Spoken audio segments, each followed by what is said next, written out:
Joe Bernal, who remains with just one loss in the Standard Open, and thus in top 8 contention as we're heading into the last 2 rounds. He's playing as, if you were watching the feed, you already know, green-red elves. And the big reason we're going into red with the elf deck is Bonfire of the Dam. One of the interesting discussions in the chat I actually commented on recently was people were saying, once the rotation happens and we were stuck with no more Day of Judgment, we get Mutilate and all these sweepers, Bonfire of the Dam is going to be the premier sweeper in the format. I think Bonfire of the Dam is already the premier sweeper in the format. Yeah, I don't think I want to do anything else but Plague-Win my opponent. It seems pretty fun. Or unfun, depending on which side of the table you're sitting on. So I know you said one of the incentives to this deck was you felt like people were doing a lot of bonfires to each other. Yeah. And if you're a person with bonfire, obviously you're just on an even keel and that kind of thing. Well, a lot of I was playing a green-white build with Gavany Townships, and it was good. It did a lot of awesome stuff. But I would just get bonfired and feel really frustrated. If your opponent goes turn 1 mana dude, Copperline Gorge mana guy go, what do? Do you play out your hand? Because they can sweep you as early as turn 2, with that start, and wipe your mana dudes out. So I felt like the best defense for it when playing a deck like this is just be able to do it back to them. If you're just mana dude go, you could sweep them. So you get to blow them out just as hard as they can. So it's not really great magic, but it's bonfire. It's powerful magic. Yeah, that's all that really matters. Now, one of the things about bonfire is a lot of the green decks have been trying to find ways to break parity. Yeah. People are playing Mikaeus in their pod decks because it lets you get ahead in these bonfire Restoration Angel fights that people are doing. You have an excellent way to break parity here in Soul of the Harvest. Travis Wu, I know, played Soul of the Harvest as well. I think he had a full 4. You're running 3 in your elf deck. And how's Soul been working out for you today? It's just your end game. It's your combo. You can put him into play as early as turn 3, and he's just your glimpse of nature that is on a 6/6 body. Several turns. Has immunity to dismember been a big deal for this guy? I'm not sure. Your opponents haven't cast it. My opponents haven't cast it. I know they've dismembered at some points, but usually if you untap with that guy, you just straight win on the spot. You'll draw 3 cards off of it, and they have to follow it up with a sweeper or they die. So. Now, I know one of the reasons that Elves, as a strategy, is getting a lot of heat is Arbor Elf got reprinted in M13. You even have M13 Arbor Elves here. Yeah. None of the old school. Nope. Straight up new Arbor Elves. And we've also got Elvish Visionary. Yeah.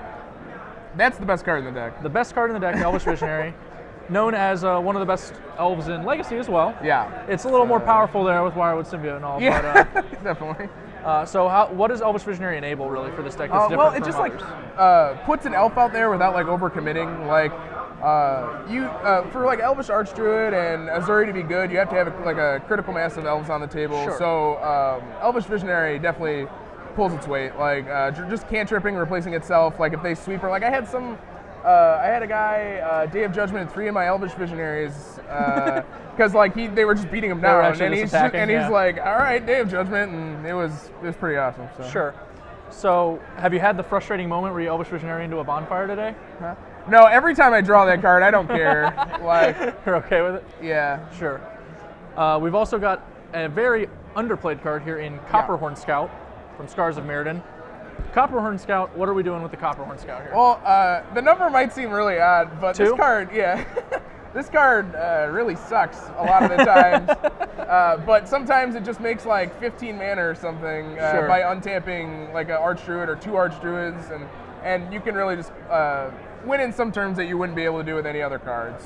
So with Copperhorn Scout, did you start on 4 and find out it was bad, or did you start with 1 to Greensun Zenith 4 and decide you wanted another I played elves I don't know, a long time ago I tested it, and this card was awesome and then terrible, and I always wanted just 2. I never wanted any more. So that's the number I started at, and that's the number I've so you're deeply kept. familiar with Copperhorn Scout. No, the card is awesome and terrible. All right. The rest of the main deck is as you would imagine it, Llanowar Elves, etc., Archdruids, maybe even a Azuri, Renegade Leader, or 4. Kessig Wolf runs. Yeah, that card's really sweet when you have Archdruid on the table. Let's talk about our sweet sideboard cards. I know you have a semi-transformational thing going here. Yeah. You've got 1 Huntmaster in the main deck. There are 3 more Huntmasters as our checklist cards in the sideboard, and 2 Thrag Tusks, also from M13.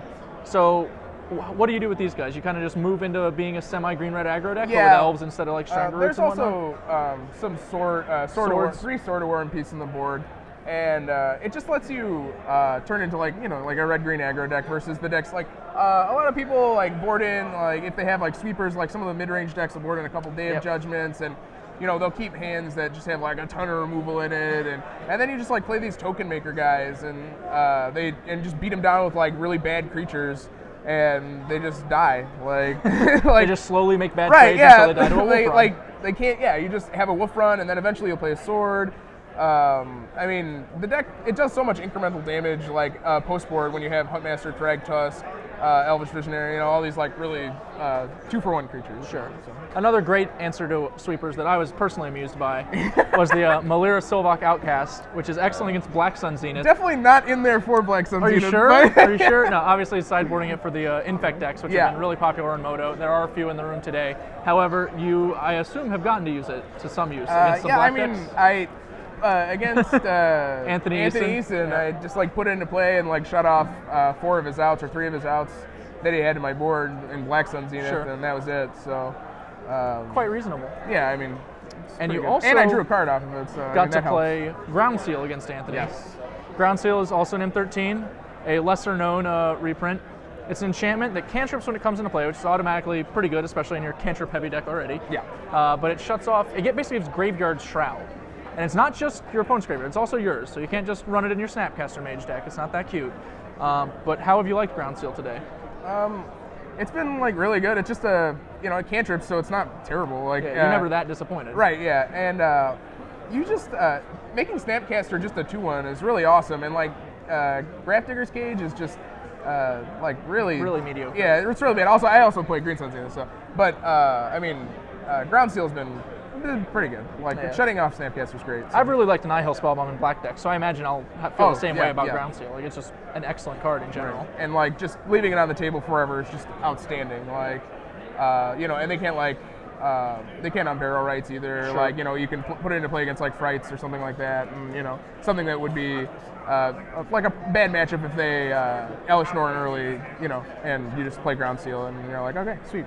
Now I know we did discuss a little bit the green-white deck that Travis Wu posted up on Channel Fireball. Yeah, now he was running Craterhoof Behemoths, and on Twitter pointed out that just having one in your deck somewhere would have made your Green Sun Zeniths a little more. I mean, I didn't think about a Craterhoof Behemoth. Like maybe it's awesome. I don't know, but the one of Craterhoof Behemoth. Like these are my Craterhoof Behemoths. Like I just want to bonfire people. Like that card is so silly. Honestly, I could see like one Craterhoof being a semi-reasonable thing. It's probably awesome, but I mean, I've like bonfired for 15 today, so. I don't know. I mean, I wouldn't cut a bonfire. For okay, yeah, all right, sure.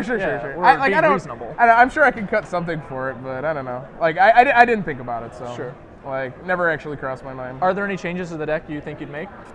Played it this far. Yeah, I would work on the sideboard a little bit. Sideboard? Like the Ground Seal is definitely good enough to be like a 3 or 4 of. Like it's so like efficient at what it does. It's so high impact, but at a low cost. Right. Yeah. Like replacing itself. The Sword of War piece have been awesome. Like just being able to change into this deck that just spews out creatures into like a single threat with a sword on it has been outstanding. And between Birds Elves and Arbor Elves, you have more turn 3 or turn 2 Sword of War pieces than most green-red aggro decks will come equipped with. Yeah, I would definitely play an Acidic Slime somewhere. That was a big mistake. I don't know why I'm not playing Acidic Slime somewhere. Not even a Viridian Corruptor? Oh no, just nothing. Like my Green Sun Zeniths cannot be disenchants. It's awful. Yeah, that was a big flub. But I mean, it's fine. I have some Ancient Grudges and stuff. Okay, try to get there. It's fine. I personally found it funny because I remember in Indianapolis when Innistrad came out, you took like the mono red deck and splashed Wolf Run into it. Yeah. And here you took the mono green deck and splashed red into it for Wolf Run. Yeah. And it just made me laugh. The parallelism of it. So that card's awesome. Like it's Fireball on a land. Like it's very reasonable. We're gonna take a short break before we go into round 8, right? Yeah, round 8 of the Standard Open. All right. Joe Bernal's on X1. Good luck to him, and we'll see you guys in a little bit. SCG Live is brought to you by StarCityGames.com, where you can now order Magic Core Set 2013 boxes, cases, fat packs, singles, and more. With great prices, excellent customer service, and the world's largest Magic the Gathering singles inventory, StarCityGames.com is your one-stop shop for all your Magic the Gathering needs. Visit us on the web today at www.starcitygames.com and order Magic Core Set 2013 today.